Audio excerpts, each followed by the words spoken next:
ایک بڑی ہی کم تعداد میں ہوتی ہے جسے ہم کہتے ہیں مائنیوٹ مائنورٹی انٹلیکچوئلز، جو عقل سے سوچ کر قدم اٹھاتے ہیں، جذبات کی رو میں نہیں بہتے. انٹلیکچوئلز، ظاہر بات ہے انٹلیکچوئل جو ہے وہ واعظ اور نصیحت اس سے اثر نہیں لیتا، اسے دلیل چاہیے.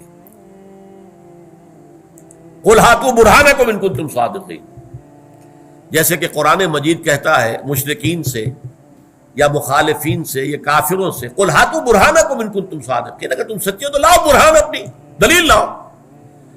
تو آخر نوع انسانی کو بھی تو حق ہے نا کہ وہ آپ سے دلیل مانگے.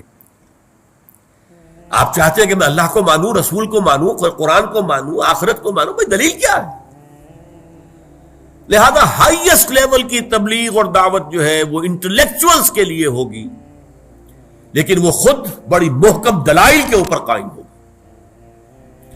قرآن مجید میں سورہ نحل کے آخر میں ایک آیت آئی ہے، ادعو الی سبیل ربک بالحکمت والموعظۃ الحسنۃ وجادلہم باللتی احسن، بلاؤ اپنے رب کے راستے کی طرف، نمبر 1 حکمت کے ساتھ، نمبر 2 اچھے واعظ کے ذریعے سے، اور نمبر 3 مجادلہ ہو تو وہ بھی بڑے حسین انداز میں.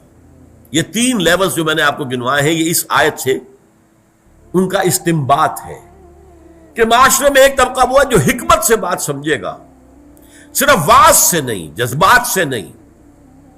آپ کو بات اپنی ثابت کرنی پڑے گی، دلیل دینی پڑے گی. بات منوانی ہے تو مان لائیے، ہاتھوں برہانکم.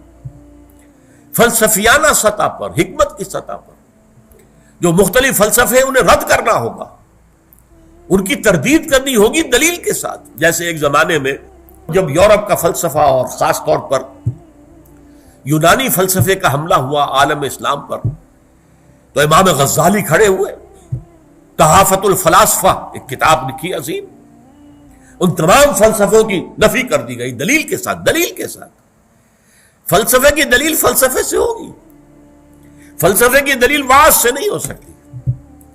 جیسے کہ کہاوت ہے، لوہے کو لوہا کاٹتا ہے، عربی میں بھی ہے یہ، ان الحدید بالحدید یفلح، لوہے کو تو لوہا ہی کاٹ سکتا ہے. لہذا فلسفے کے مقابلے میں فلسفے کی سطح پر بات کرنی ہوگی، فلسفے کو رد کرنے کے لیے فلسفے کی سطح پر دلیلیں لانی ہوگی. یہ ہے بلند ترین مقام دعوت و تبلیغ کا.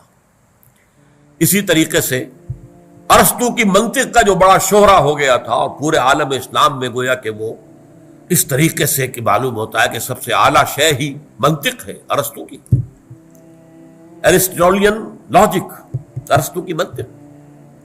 لیکن پھر اس کا جواب لکھا ہے امام ابن تیمیہ نے، الرد علی المنطقیین، منطق کے جو علمبردار ہیں ان کی تردید، ان کی نفی.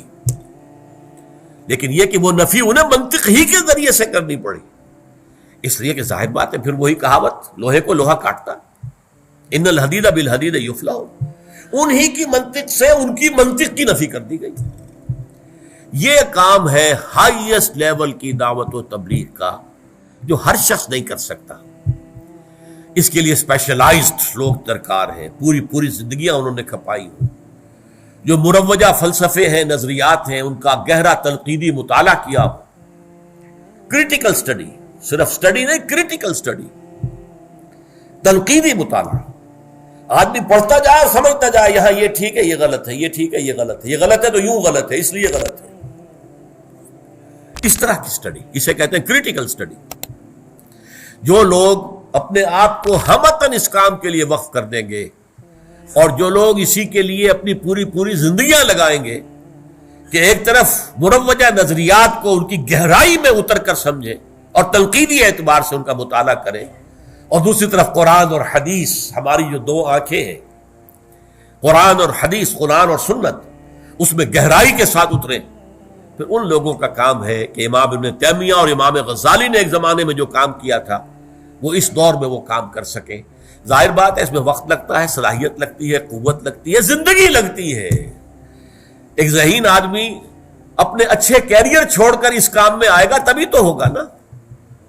اگر وہ دیکھے ڈاکٹری جو ہے بڑا اچھا فنکشن ہے، لگے رہو اس کے اندر، کمائی ہے، بہت اچھی کمائی ہے، تو یہ کام تو پھر نہیں ہو سکتا.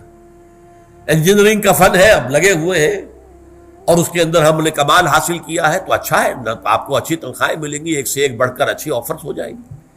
لیکن یہ کام نہیں ہو سکتا. یہ کام وہی کریں گے جو ذہین بھی ہو. عام آدمیوں کے کرنے کا یہ کام نہیں ہے. ذہانت اللہ نے انہیں دی ہو بنیادی طور پر، اور پھر وہ اپنے آپ کو ہمہ وقت اس کام کے لیے لگا دیں اور بھول جائیں اچھے کیریئر کو اور اعلیٰ معیار زندگی کو بھول جائیں، بلکہ فاقوں کے لیے تیار ہو جائیں. آپ کو معلوم ہونا چاہیے جب یہ ڈاس کیپیٹال کتاب لکھی تھی مارکس نے تو اس پر فاقے بھی آ رہے تھے. وہ جرمنی میں مقیم تھا اور وہ کتاب جس نے ایک نظریہ پیدا کیا مارکسزم، جس پر کمیونزم کا نظام آیا اور انقلاب برپا ہوا، اس کتاب کا لکھنے والا فاقے بھی جھیل رہا تھا. تو دنیا میں جسے ہم کہتے ہیں کریٹو ورک، تخلیقی کام، وہ تو اس طرح سے نہیں ہوتا کہ آپ بڑے آرام سے بنگلوں میں رہتے ہو، کوئی سرکاری جو ہے محکمے کی کوئی بہت اونچی پوسٹ آپ کے پاس ہو، پھر وہ کام نہیں ہوتے. وہ کام تو ہمہ وقت اپنے آپ کو جھونک دے کر ہوتا ہے، اور یہ دعوت و تبلیغ کی بلند ترین منزل ہے.